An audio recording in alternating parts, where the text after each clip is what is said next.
There is nothing wrong with your internet. Do not attempt to adjust your settings.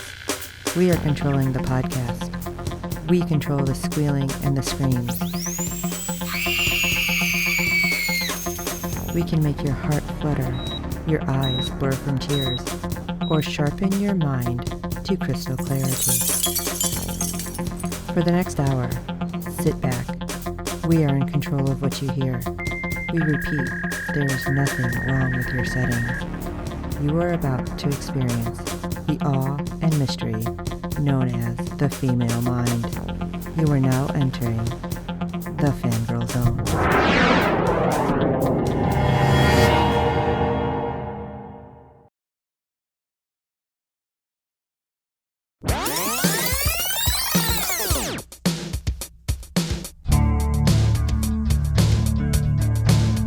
Hi everybody, this is Sean Fangirl here at New York Comic Con with Steven Strait. We're talking about Expanse today. Tell us a little bit about your character.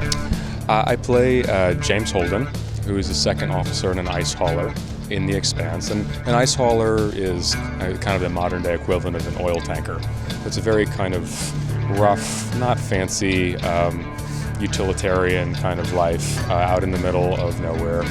And Jim mines ice, and he comes across this distress call, and through a very simple altruistic act of answering it, he gets kind of wrapped into this enormous conspiracy that has the kind of potential to change humanity as we know it, and kind of inadvertently becomes a revolutionary in the face of this socio-political tension around the solar system.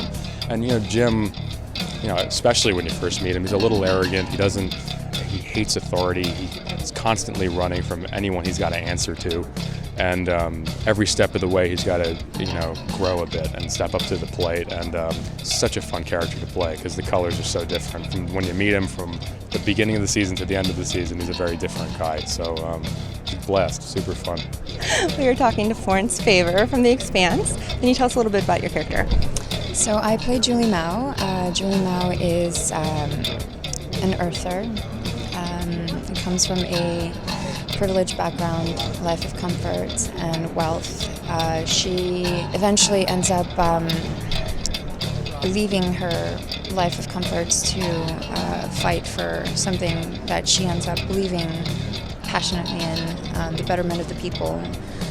She joins this group of activists called the OPA, the Outer Planets Alliance, and she eventually sets out, she gathers up a crew and sets up into space on a ship, and they discover something on the Anubis, on this ship, that ends up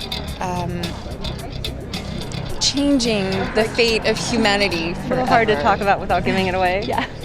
And finally, do you think that the way everything's portrayed in the series is what humanity will be like 200 years in the future? It's actually interesting. It's really nice to have seen what they've done with the show, with the books, from the books, but it's just made you realize that, and this is what they've also been very adamant about, staying grounded to life as we know it 200 years from now. So we've just set out, we've built colonies right outside Mars and the surrounding planets, and you come to realize that it's not that different from what we know. We're still dealing with the same problems, and we're still fighting for the same reasons, and space and land and property. And our show's very much more about relationships and love. I'm talking to Cass Anvar from Expanse.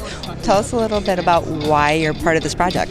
Why I'm part of this project? Because it is absolutely awesome. This is kind of a geek boy's wet dream to be part of this show. This is it's an unbelievable science fiction world to be part of. The creative team that we're allowed to work with is phenomenal. We're working with the material from James S.A. Corey, which is Ty Frank and Daniel Abrams, who created this series of novels. They've been bestsellers on the New York Times bestselling list for about 5 years now. So that's the base of what we're working with, and that's already amazing. Then you add, Thomas Jane and Shore Agdashlu and Stephen Strait, Florence Favre, Wes Chatham, Dominic Tipper, and all the amazing guest stars that we have. And then you put these incredible artisans like the writers of Iron Man 1 and Children of Men, Mark Fergus and Hawk Odsby, and Narain Shankar, an incredible showrunner. We've got a real A-list team, and basically it's like we're being shown Wonderland and just asked to play. And then to get to play the character that I play, which is Alex Kamal. He's a Mars-born, East Indian descended Pakistani fighter pilot with a Texas accent. So for an actor like me, who you don't get offered roles like that every day, and he's got a kind of a wild, crazy sense of humor. He's always handling stressful situations with some great Southern witticisms and things like that, and he gets to be a fighter pilot. Like, how much more can a guy ask for? He would be super cool and a Martian. And a Martian.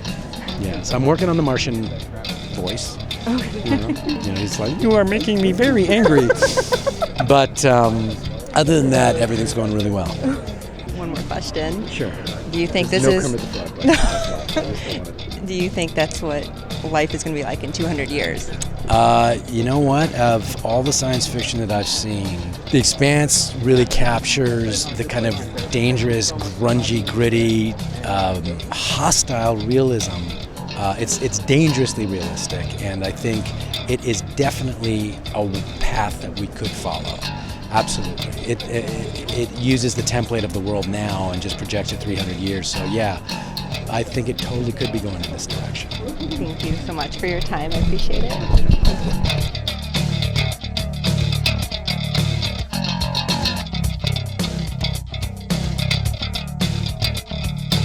You don't seem like you can play an arrogant person. Oh please! I got it in there someplace.